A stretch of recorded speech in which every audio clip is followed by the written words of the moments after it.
Hi, I'm E.G. Lewis, and welcome back to Nocturnal Reviews, and happy summer spooks.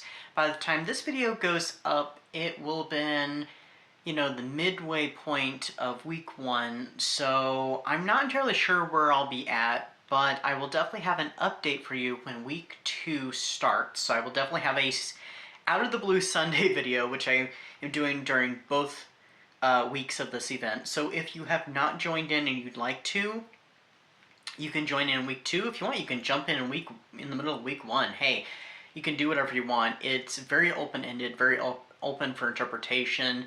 Check out my week 1 video. I'll go ahead and put it in the description video. That's my kickoff video. It has my pile of possibilities. I go back through the prompts and, pretty much the details of it.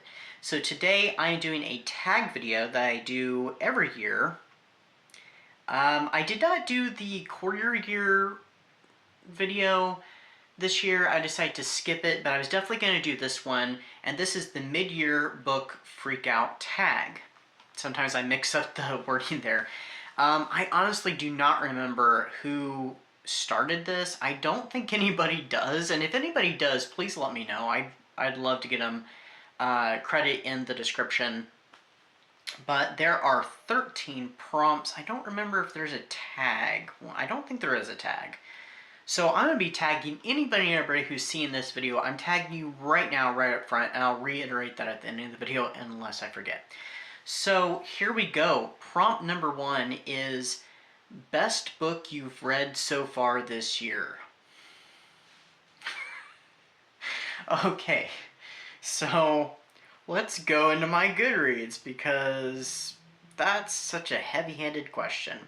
Because I've read so many Goodreads this year, recently, and, as the year's been going on. You know what? There's just too many to choose from, because I have, one, we're not counting rereads right now. So 1, 2, 3, 4, 5, 6,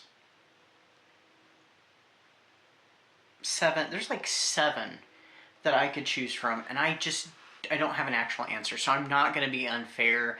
And, things are still up in the air, because I don't know what my favorite read of this year is going to be so far. It's going to be a tough one again this year.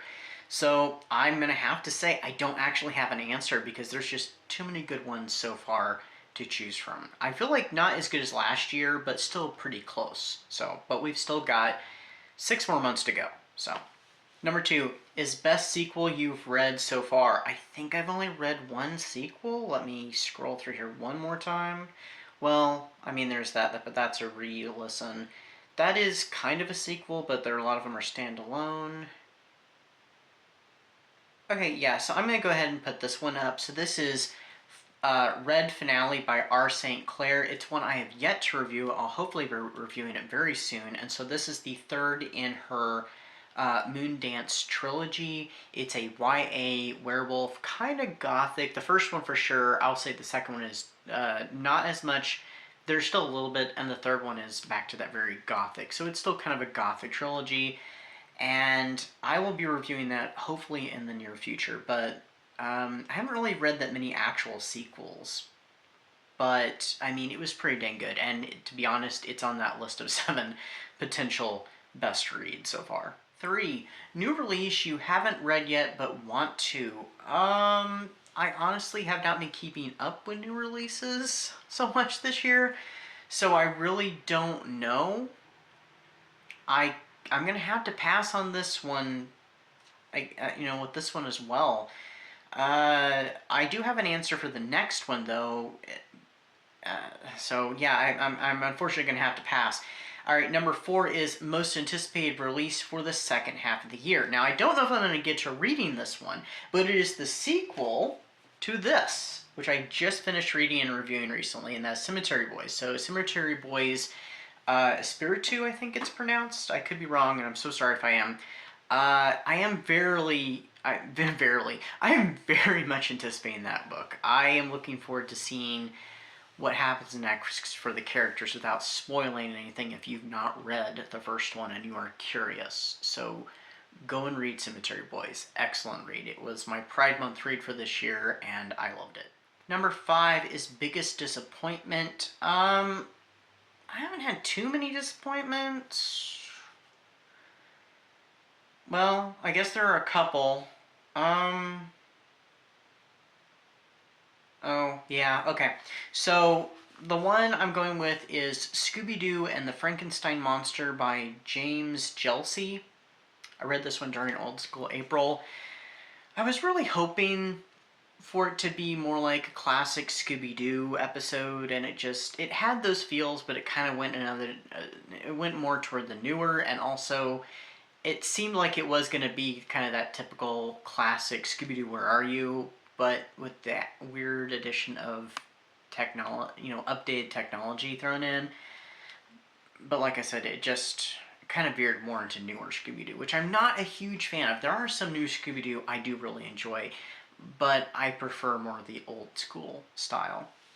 Also, I was really hoping this would fit into my Universal Studios Universal Monster Reading Challenge, which is a year-long challenge. It's going on. If you want to participate, please feel free. I've got prompts for it. I'll put the video for that also in the description. Please do check it out.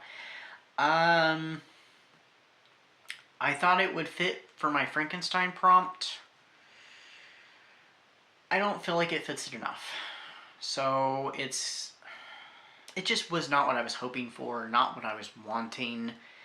And so it was, I guess, my biggest disappointment so far for the year. I wish that wasn't the case, but it was. And I love Scooby-Doo. I grew up watching Scooby-Doo. I still watch Scooby-Doo. Anyway, 6, biggest surprise. Actually, biggest surprise was this one. Because I figured I would end up liking it, but I didn't figure I'd end up loving it. Like, really loving it. Because, 5-star for me is really loving it. 4-star, or even 4.5 is love, too. But, well, actually, I think 4-star for me is really, really liked it. And 4.5 is loved, and then really loved. But yes, I just really love this one. Like I said, I'm looking forward to the second book. Not sure if I'll get to it. Just all depends what happens. But I'm definitely it's gonna go on my wish list for sure. So yeah, Cemetery Boys by Aiden Thomas. Again, if you have not read it, please do check it out. 7, favorite new author, debut or new to you. So I have a couple different new to me authors this year. I haven't really disliked any of them, but I am so sorry. I need to put this on. There we go, okay. I'm gonna go with Lauren Smith, who was the one who wrote The Shadows of Stormcliff Hall. Not only did I really enjoy her book, and I have another one of her books, but I really liked her writing style. Just something about it, it resonated with me really well. And I'm looking forward to when I get around to another one of her books, the one that I think it's Devil at the Gates I have. Just based off of that first one of hers that I've read, and I've had the Shadowcliff one for quite some time, actually. And I would love to read a second one, by the way, so if anybody is into gothic romance, they like stuff with ghosts and curses, and don't read too much into this because of spoilers, but witches as well, and you love dark shadows, check out The Shadows of Stormcliff Hall, because she told me in a message on BookTube that she does have an idea for a second book in that series. She just needs to sell some more copies, so please check out her book, because I really want to hear what her next story in that series would be. I don't think it would be a continuation, but I think it would be a standalone in a similar style, and I want more. So please do check out that book. A side note, I am not sponsored by anybody except for myself, so this is not a paid advertisement. None of my ads are, and there's no ads in this video. I really want to read that book, so I really want her to sell some more copies, so please check out that book. Alright, so let's move on. Number 8 is newest fictional crush. I actually do not have a new fictional crush. It's still Nicholas from Don't Scare Me, My Love that I read last year. Yeah. He's still my fictional crush. I don't have a new one this year. So, 9 is newest favorite character. We're gonna jump back to Cemetery Boys, and I really like Yadriel. Yadriel and his courage to, be who he is and to, stand up for who he is. His ability to prove himself. Even though he had to kind of sneak around to do it, I mean, sometimes you gotta do that just to, kind of get that one up and show, hey, I can do this. I am who I am. And he does a lot of that in this book. So Yadriel is my favorite character so far this year, and that's from Cemetery Boys again. I swear, I'm not sponsored by anybody. Alright, so the next one is a book that made you cry. I don't think I had one this year that made me cry, or almost made me cry, to be honest.